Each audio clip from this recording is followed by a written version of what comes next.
Muy bien. Buenos días, ya hay un poco más de gente. Estamos 25, los vuelvo a saludar. Muy buenos días. Espero que estén muy bien.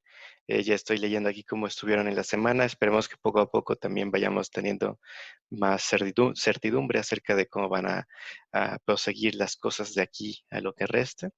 Pero bueno, espero que se encuentren muy bien de salud, también su familia. Y pues vamos a dar inicio, vamos a trabajar un poco, particularmente nada más algunos aspectos, algunos detalles que les voy a comentar con respecto al material que les he compartido en Classroom. En la semana no quise subir algún material para que ustedes tuvieran más tranquilidad por parte de la materia y pues a partir de hoy en la mañana algún material se activó, aunque en realidad no son tareas, más bien es material que preparé para ustedes para que lo puedan revisar y algunos conceptos que les puedan parecer interesantes. Entonces les voy a ir compartiendo pantalla para que vayan viendo algunos aspectos que me gustaría que revisaran en estos días. También les mandé el día de ayer sus notas de los que me faltaron nada más algunos 15 personas de entregar el documento, entonces no se preocupen, esto es simplemente para ir teniendo ideas de investigación con respecto a la pandemia que estamos viviendo.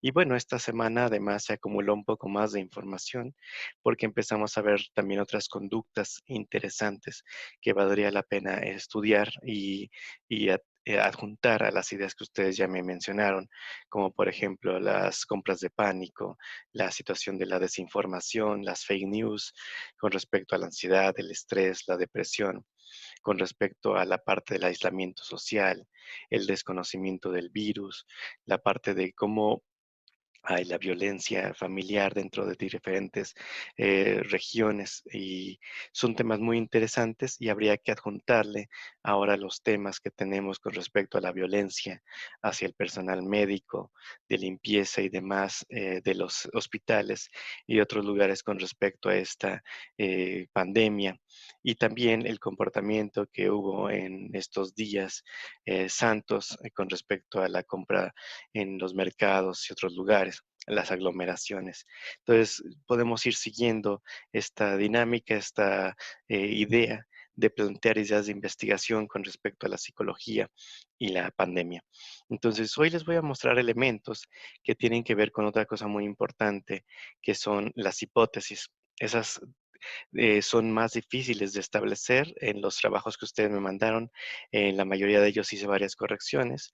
Algunos son un poquito complejos de revisar porque estaban en formato PDF o en formato de Word, pero traté de hacer alguna no, comentario, alguna anotación junto, pero es un poco más fácil si lo hacemos en el documentos de Google, pero de todas maneras, si ustedes lo quieren mandar en PDF o en Word, con gusto lo leo. ¿Ok? Entonces, ahí vamos a hablar de las hipótesis. La otra cosa que vamos a hablar es sobre los constructos como un ente importante en la psicología, en la investigación de la psicología para trabajar conceptos difíciles como son la depresión, la inteligencia, la ansiedad, el estrés y otros más que vamos a revisar. Entonces, ahorita les voy a mostrar las imágenes que hice y algunas tiras que espero que les parezcan interesantes. Entonces voy a empezar compartiendo mi pantalla para mostrarles en Classroom qué es lo que ahora van a poder encontrar y qué es lo que van a ver. Entonces esta es su pantalla de Classroom y ahí ustedes van a poder encontrar este aspecto que se llama K-Turubia y el estilo de Chicago. Aquí ahorita les voy a platicar esta pestaña de qué va a tratar y también tenemos esta parte de la construcción de los constructos y las hipótesis.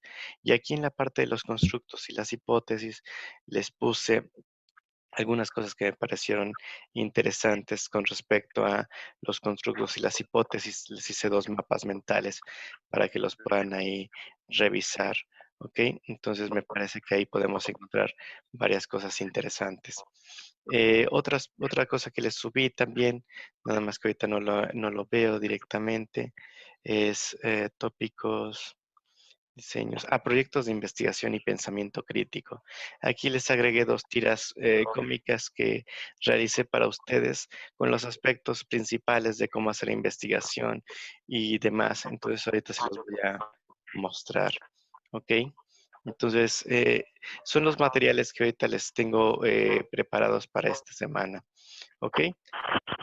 Entonces, una de las cosas que voy a comentarles es con respecto a la página que les comento de K-Turubian. Entonces, sí les voy a mostrar aquí, ya la tengo abierta. En esta página de K-Turubian hay muchos más estilos más allá del estilo APA. Está el estilo Vancouver, está el estilo Chicago y otros estilos que son interesantes.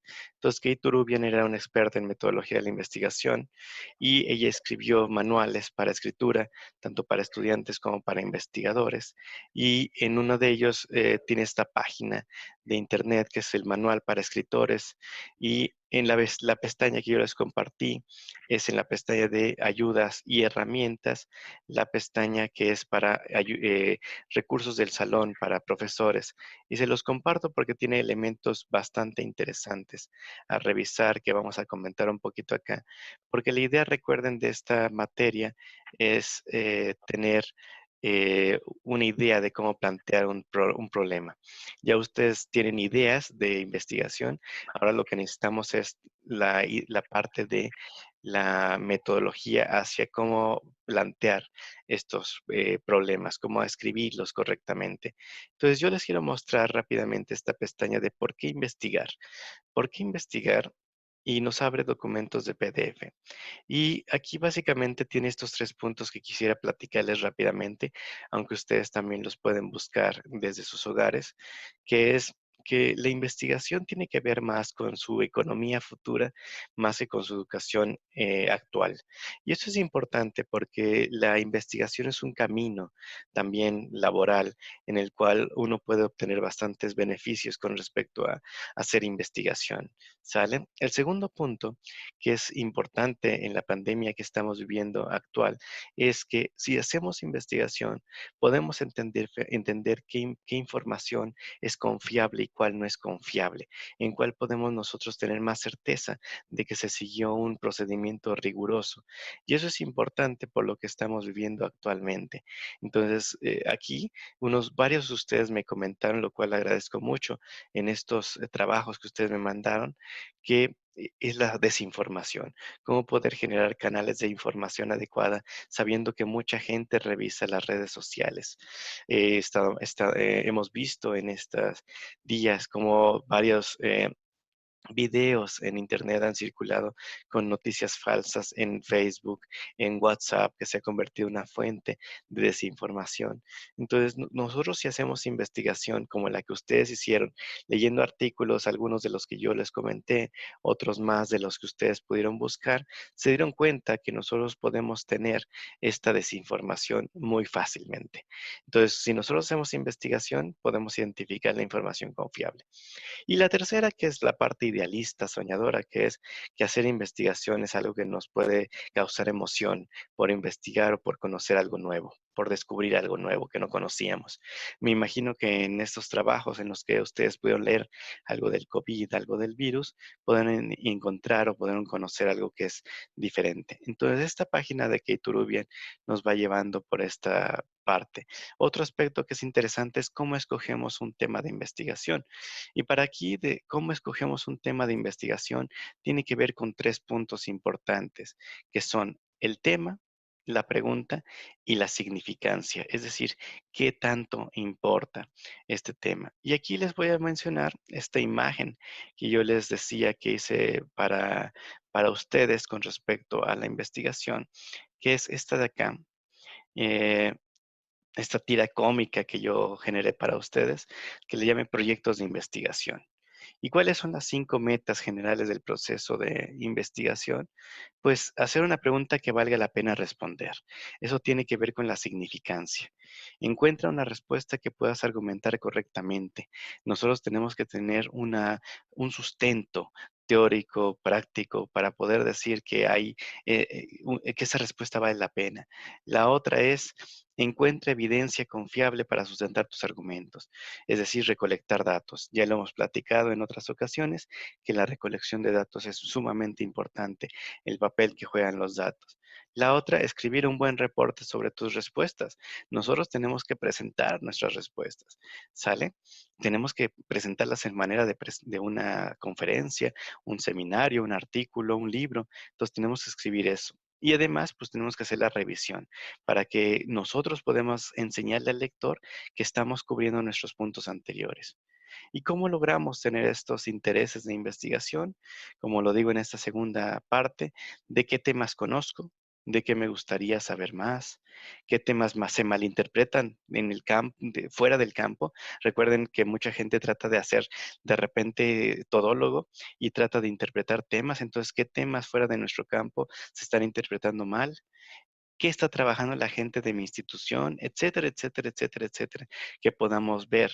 Y esto es como aquí les pongo la referencia, tiene que ver con estos textos de Turubian acerca de cómo hacer investigación.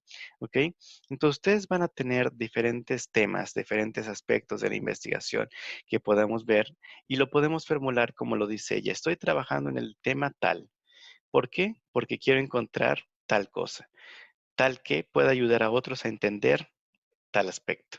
Entonces, aquí ustedes van a poder ver varios ejemplos bonitos que va poniendo Kate para esta parte de la investigación.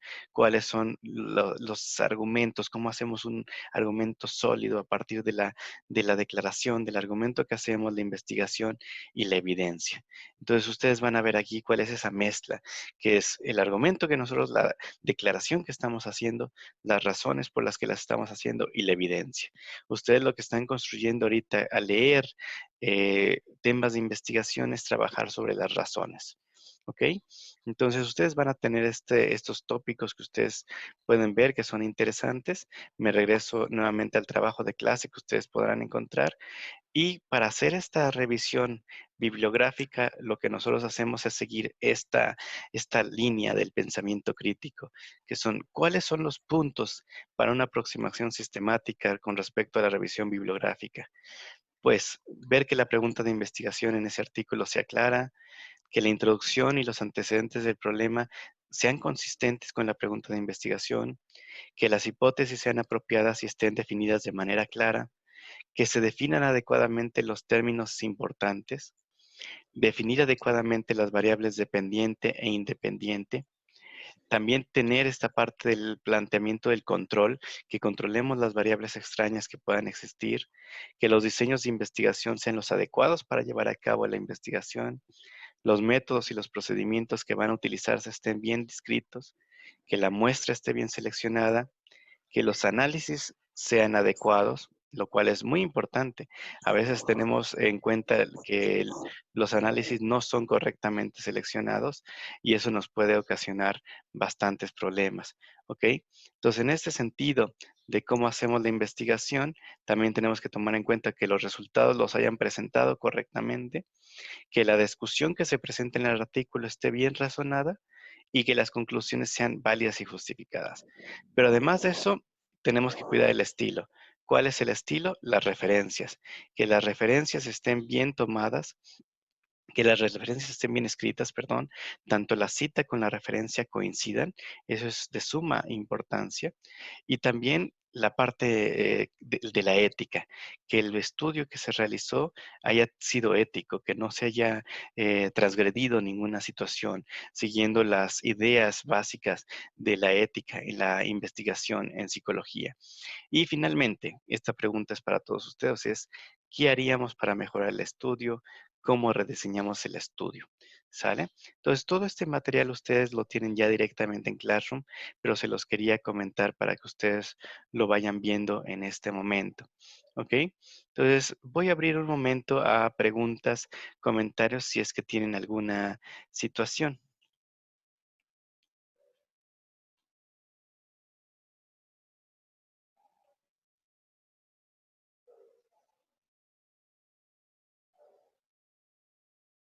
Les digo, todo este material ya está directamente ahí en su Classroom y ustedes lo pueden revisar con toda confianza.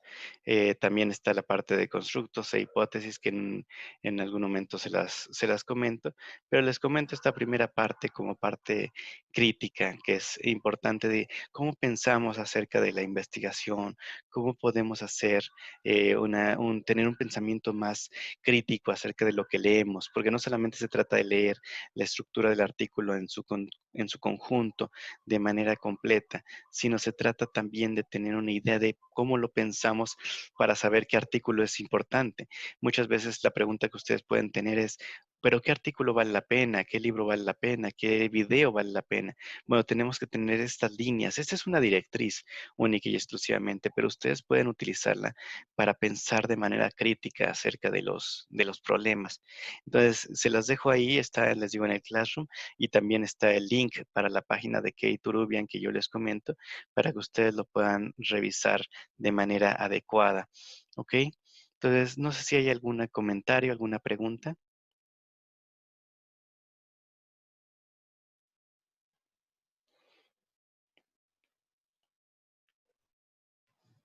El material, les agradezco mucho esos comentarios. El material lo estuve trabajando durante la Semana Santa para que fuera, pues, visualmente agradable para ustedes, que fuera interesante. Ahí, como les pongo, es mi familia, mis niñas, que también me ayudarán en esta búsqueda para explicar los temas, para presentar material, y espero que lo disfruten mucho. De todas maneras, también voy a hacer algunos videos. Ahorita no nos correspondía tanto en esta parte, hice más los mapas mentales y estas animaciones para que ustedes los tuvieran y voy a hacer algunos videos explicando algunas otras cosas. Entonces, estuve trabajando en esto para la semana, ¿ok?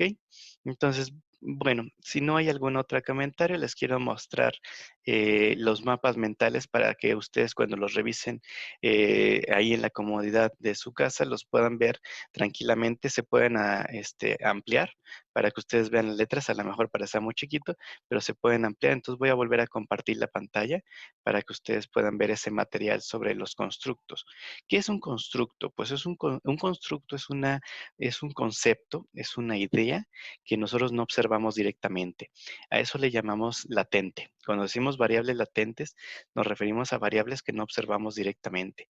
Y en psicología tenemos varias. Tenemos la depresión, la ansiedad, la inteligencia son constructos porque son variables no observables. ¿Ok? Entonces aquí yo les pregunto, ¿pueden pensar en algún otro constructo? No es una tarea ahorita todavía directamente, sino es como empezar a pensar directamente sobre esta idea. Y las hipótesis, que son conjeturas, que yo le pongo aquí como adivinanzas fundamentadas, son posibles relaciones, cambios o demás aspectos que puedan ocurrir con respecto a la realidad. Entonces, les voy a mostrar el primer elemento, que es el de los constructos. Ahí lo pueden ver, es este mapa mental, en el cual les digo que el constructo, pues, es un atributo no observable, donde su medición se logra por medio de indicadores y que es una propiedad subyacente, es decir, son conductas que ocurren en las personas que nos dan la clave como para pensar que eso es lo que está ocurriendo. Estos se miden a través de indicadores. Estos indicadores son como, por ejemplo, la escala de Beck, la escala de Hamilton, la escala de Weiss, la escala de Wisk. Todas estas son escalas que están construidas a partir de una serie de indicadores, los cuales nos van a permitir construir constructos. Y estos constructos los vamos a definir por medio de dos cosas, por medio de definiciones constitutivas, que son básicamente que definen el constructo por medio de otros constructos, como lo podemos ver aquí en la imagen, y las operacionales, que son uno o más proposiciones que le van a dar un significado específico a las operaciones o procedimientos que permitirán su medición. Nosotros vamos a ver, por ejemplo, si queremos estudiar hambre en un ratón, por ejemplo, nosotros no podemos preguntarle al ratón si tiene hambre, sino que lo que tenemos que hacer es definir una operación o un procedimiento que nos permita medir esa variable. ¿Y cuál es lo que nos va a permitir medir esa variable? puedes, por ejemplo, decir, bueno, no vamos a alimentar por ciertas horas al ratón, o vamos a poner un obstáculo y después de ese obstáculo hay una comida, y entonces podemos determinar qué es lo que está pasando con respecto a esa conducta que el ratón podría tener. Otra cosa, podemos decir el estrés con respecto, o la ansiedad con respecto a hablar en público. Entonces podemos definir así el estrés o la ansiedad, no tanto buscar en un diccionario, sino definirlo operacionalmente, como decirle a las personas, oye, vas a dar un discurso en público improvisado. Y pensar que eso es lo que va a generar el estrés o la ansiedad. Y estas propiedades latentes van a ser o unidimensionales o multidimensionales. Entonces, este es un cuadro muy básico con respecto a la construcción de los constructos, estas ideas básicas. La otra imagen es con respecto a las hipótesis. Esa es un poco más extensa, pero también es importante. Y aquí yo les menciono en la primera parte de acá arriba, aquí se ve un poquito borroso, pero si ustedes la descargan, la pueden ver un poquito mejor, que son las suposiciones que nosotros podemos hacer con respecto a esto. Aquí está, miren, ya se fue aclarando un poquito más. Lo hacemos un poquito más grande para que vean que pueden hacerlo. Y dice suposiciones o conjeturas respecto a la realidad. Y estos ejemplos de hipótesis que yo les propongo acá y les muestro los diferentes tipos de hipótesis que existen. Las hipótesis de tipo descriptivas, las hipótesis causales y cuáles son las tres propiedades que deben tener las hipótesis. Les muestro también aquí la parte de las hipótesis singulares y demás factores que ustedes pueden tener. Hay un pequeño ejemplo, las hipótesis estadísticas y las hipótesis generales restringidas. Entonces, aquí ustedes pueden ver en este documento también un cuadro completo con respecto a las hipótesis y otras cosas más que les voy a ir compartiendo. Entonces, es el material que ustedes van a poder revisar ya directamente ahora, ya publicado aquí en el Google Classroom. Entonces, yo es lo que les quería compartir y comentar el día de hoy. No sé si haya alguna pregunta, alguna duda que quieran compartir.